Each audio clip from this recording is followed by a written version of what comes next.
Maria slams ashore in Puerto Rico as a Category 4 hurricane.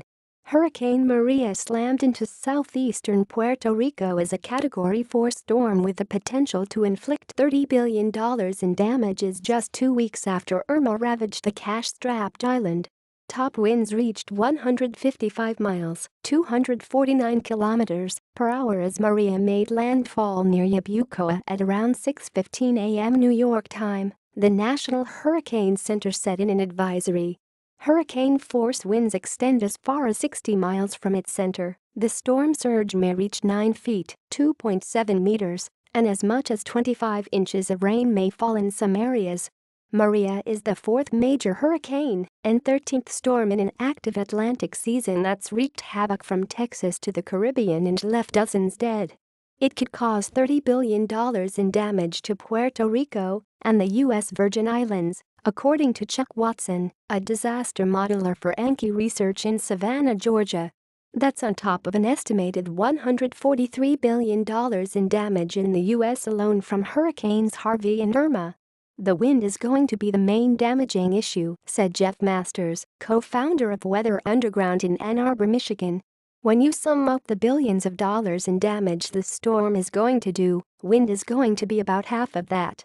While Irma came close to Puerto Rico about 2 weeks ago, the only Category 5 storm to make landfall on the island was the San Felipe Segundo hurricane in 1928, Masters said.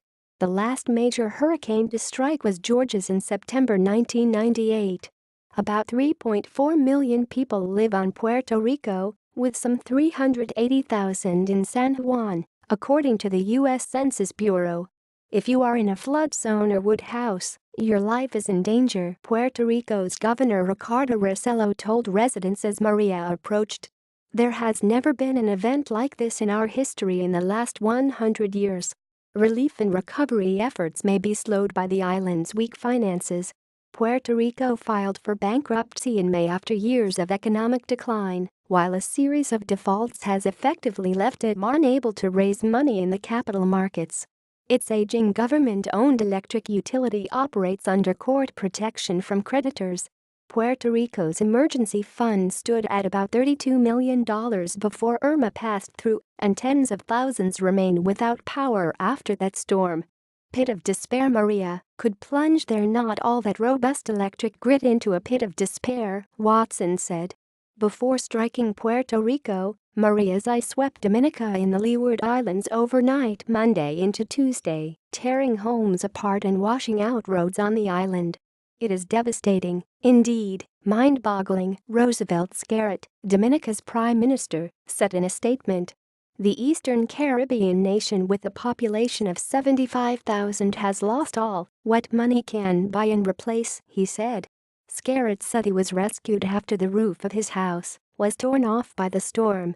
After it crosses Puerto Rico, Maria will likely graze the northern coast of the Dominican Republic before drifting into the Bahamas Saturday. Officials in the Dominican Republic placed the entire country on alert and said they will evacuate citizens in low-lying communities along the eastern and northern coasts, which are expected to receive the brunt of Maria's impact. A hurricane warning is in place for Puerto Rico, Culebra, Vieques, the U.S. and British Virgin Islands, Cabo Engano to Puerto Plata in the Dominican Republic, Turks, and Caicos Islands in the southeastern Bahamas. A tropical storm warning is posted for Saba and St. Martin.